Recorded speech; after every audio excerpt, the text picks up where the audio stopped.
Hello বন্ধুরা, Sulata cooking রেসিপির পক্ষ থেকে তোমাদের সকলকে জানাই স্বাগত। আজকে আমি তোমাদেরকে তৈরি করে দেখাবো দুর্দান্ত মজার কাঁচা আমের আচার। আর বন্ধুরা, এই আচারটা তোমরা রোদে দেওয়ার ঝামেলা ছাড়া, ফ্রিজে রাখা ছাড়াই ডাইনিং টেবিলে তোমরা 12 মাস রেখে দিতে পারবে। আর খেতেও হয় দুর্দান্ত মজার। একবার যে খাবে সে এর স্বাদ ভুলতে পারবে না। দেখো বন্ধুরা, এই আচারটি তৈরি করার জন্য আমি নিয়ে নিচ্ছি 1 কেজি আম। আর আমগুলোকে আমি বেশ ভালো করে ছুলে নেব আর টুকরো টুকরো করে নেব। আমি একটা মিক্সিং বুল নিয়েছি, আর বুলের মধ্যে দেখো এখন আমগুলোকে ভিজিয়ে রাখবো 2 চামচ লবণ দিয়ে 1 ঘন্টা। আর এইভাবে লবণ জলে যদি তোমরা আমটা ভিজিয়ে রাখো বন্ধুরা, আমটা কিন্তু তোমাদের আচারের সময় গলবে না। আর আমটা কিন্তু যেরকম আছে সেই রকমই বন্ধুরা থাকবে। অবশ্যই তোমরা আমার আচারের রেসিপিটা টেনে টেনে না দেখে তোমরা ফুল টাইম ওয়াচ করে দেখতে থাকো যে আমি কিভাবে এটা বানিয়েছি।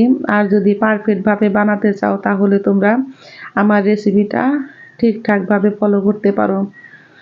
আমি 1 ঘন্টা এইভাবে ঢেকে রেখে দিয়েছি। আর 1 ঘন্টা পর দেখো আমি ফিরে আমগুলোকে একটা ছাঁকনির মধ্যে নিয়ে এখন আমি জল ঝরিয়ে নিব।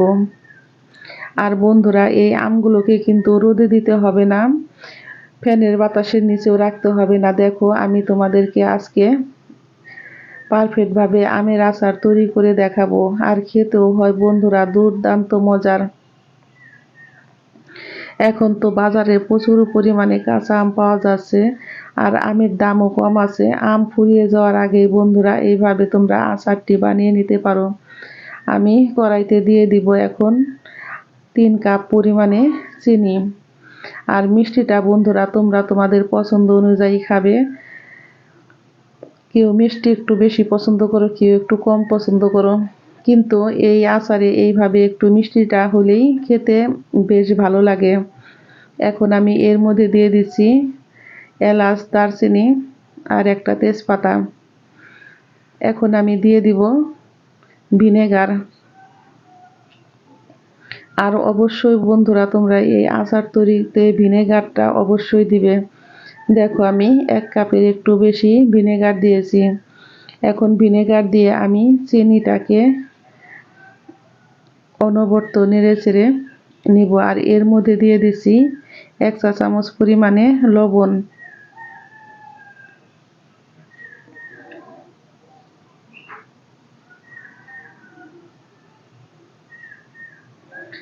আর বন্ধুরা, এই চিনিটা যখন জাল দেবে চুলার আঁচটাকে কিন্তু মিডিয়াম টু লো করে দিয়ে তারপরে কিন্তু চিনিটাকে জাল দিতে হবে বন্ধুরা। হাই হিটে কখনো চিনি জাল দিতে যাবে না, তাহলে দেখবে যে চিনিটা কিন্তু পুড়ে গেছে আর আচারটা খেতেও কিন্তু তিতকো তিতকো লাগবে।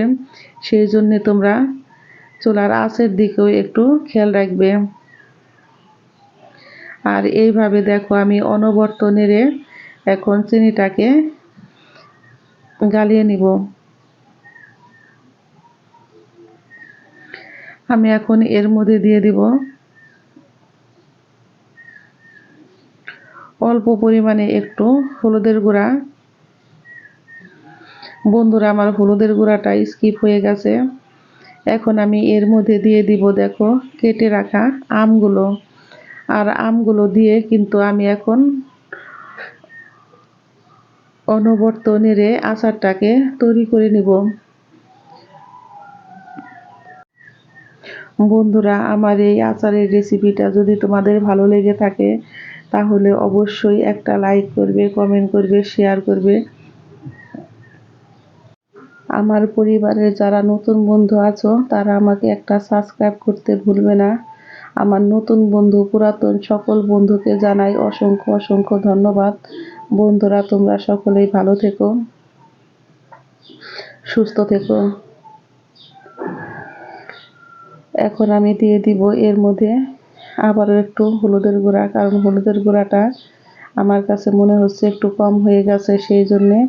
আর খুবই সামান্য পরিমাণে দিয়ে দিব অল্প একটু লাল মরিচের গুঁড়া।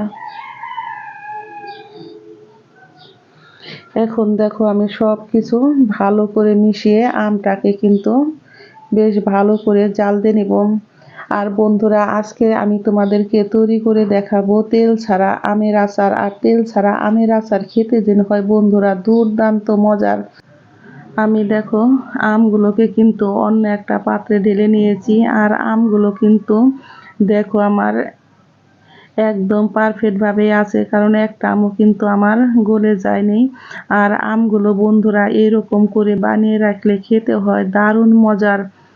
তোমরা এই আমের আচার ভাত দিয়েও খেতে পারবে, ডাল ভাত আচার পোলাওর সাথে খেতে হয় দুর্দান্ত মজার। আমার আচারটা রেডি হয়ে গেছে। আর যখন রেডি হয়ে যাবে বন্ধুরা, রেডি হওয়ার পর বন্ধুরা তোমরা একটু হাতে নিয়ে দেখবে যে না হাতে এরকম ভাবে লেগে যায় কিনা। যখন তোমাদের হাতে লেগে যাবে তখন তোমরা চুলার গ্যাসটাকে বন্ধ করে দিবে। আর চুলার গ্যাসটাকে বন্ধ করে দিয়ে সারা রাত্রি এইভাবে ঢেকে রেখে দিবে। দেখো সারা রাত পর আমি তোমাদেরকে আমের আচারটা আমি এখন দেখাবো যে কেমন হয়েছে বন্ধুরা।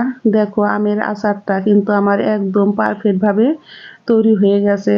আর চিনিটাও দেখো বন্ধুরা আমার কত ঘন হয়ে গেছে। আর এইরকম জুসি আমের আচার খেতে হয় বন্ধুরা দুর্দান্ত মজার।